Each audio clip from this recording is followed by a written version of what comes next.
Recently, the University of Social Science and Humanities and Konrad Adenauer Foundation Germany organized the International Conference on Cooperation and Integration in the Baltic region and Southeast Asia, a comparative perspective, with participation of German, Japanese, Swedish, Singaporean, Cambodian, Vietnamese scientists. The Baltic Sea area is a large inland sea area surrounded by Scandinavian, Central Europe, Eastern Europe, and the Danish archipelago. Meanwhile, Southeast Asia is a strategic economic and political area on the trade route between the East and the West, consisting of 11 countries, including 10 countries as official members of ASEAN. The workshop focused on analyzing cooperation and integration trends in the Baltic region and Southeast Asia in recent decades. The workshop also mentioned the development context of Vietnam on the basis of comparing similarities and differences in the two regions. Scholars discussed proposals, suggestions for cooperation and integration policies of countries in this region.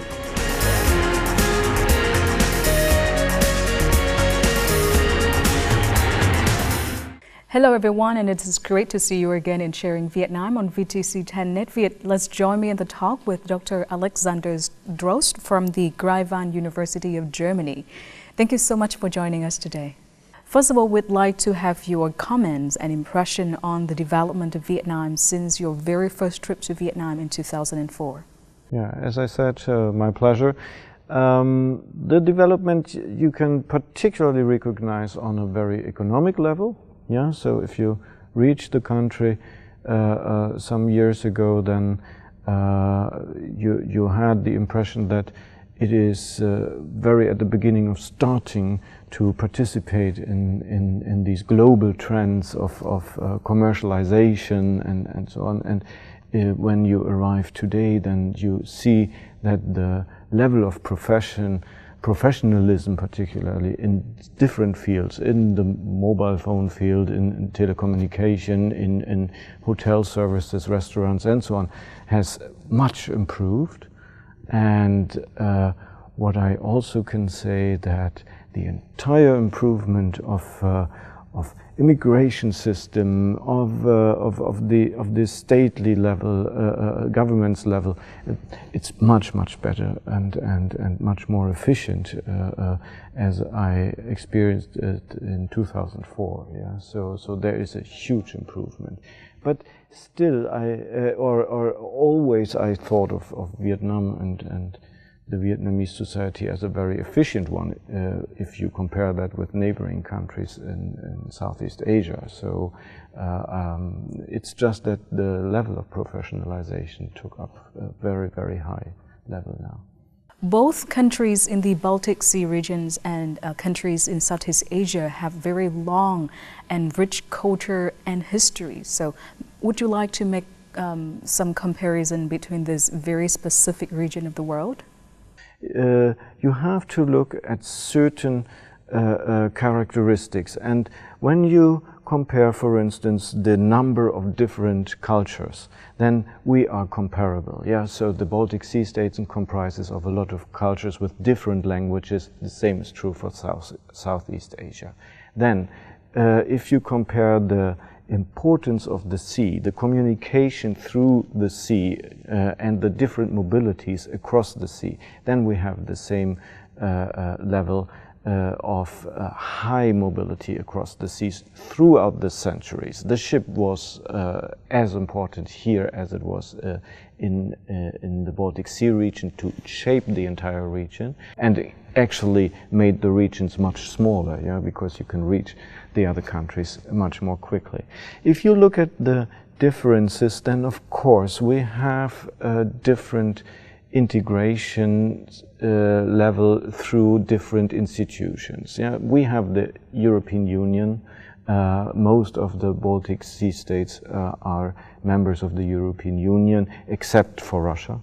Yeah, we have the same thing that that we have NATO membership as a security architecture point. That is also something lacking in Southeast Asia.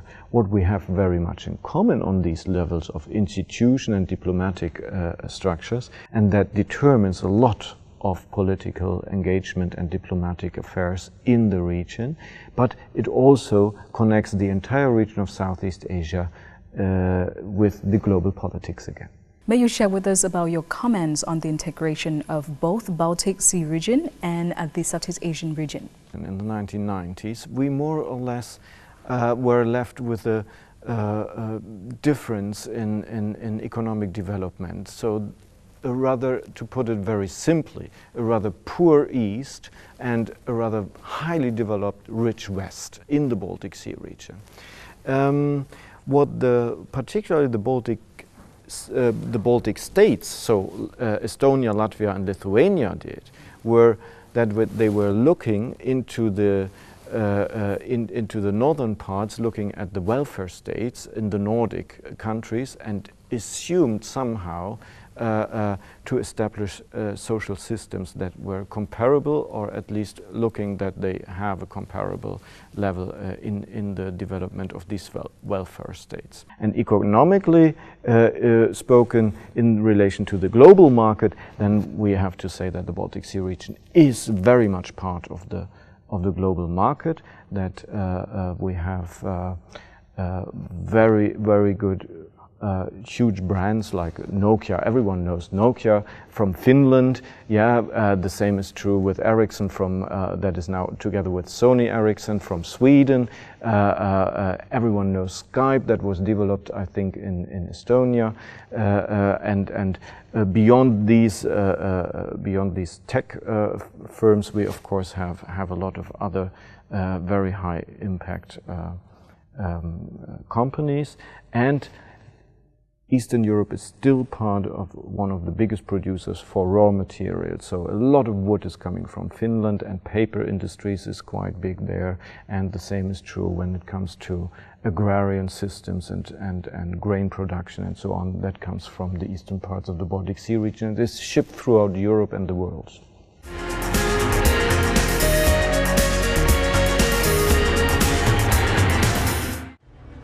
Currently, the Baltic Sea region is facing economic and trade development issues and military disputes, regional conflicts, non-traditional security issues and diplomatic policy, environmental management issues, social security.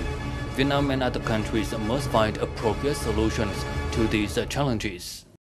In terms of economic integration, I think that's something that Southeast Asia and the Baltic Sea region also share in common, that we have more protectionism coming up, which is of course a major challenge, that countries follow more protectionist course, engage less in trade, and all this of course comes at economic costs, but then also comes at the cost of security externalities. Chính những nước vừa và nhỏ hiện nay lại đang đóng những cái vai trò quan trọng. Tôi muốn nói ở đây là vai trò của ASEAN. Với tư cách là một tổ chức khu vực gồm 10 quốc gia vừa và nhỏ, nhưng mà ASEAN từ năm 1967 cho đến nay thì đã đưa ra rất nhiều sáng kiến.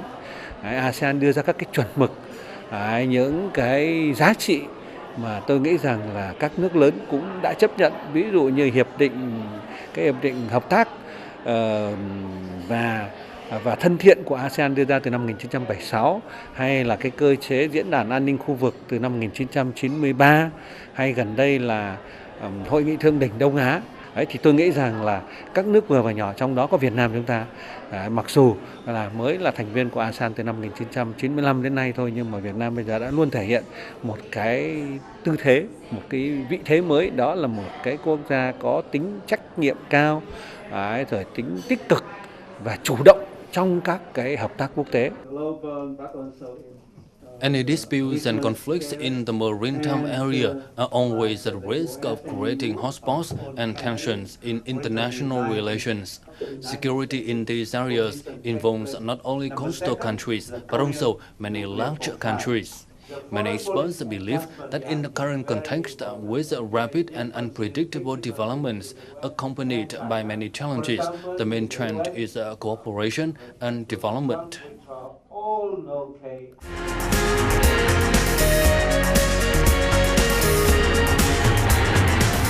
At this workshop, there was the discussion on the potentials of development and integration of Southeast Asia in general and Vietnam in particular. What are your comments on those areas? Well, we did already one conference on comparison in 2010, and there we already recognized these potentials to really compare these both regions.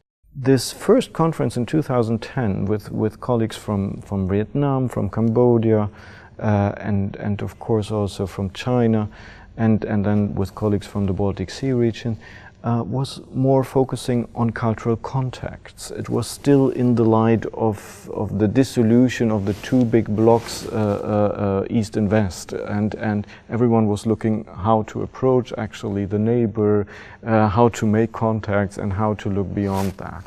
I think it changed a little bit, and we have to look at security issues, then we have to look at borders and how they actually are constructed and how they what is their importance in regulating contact and flows and so on.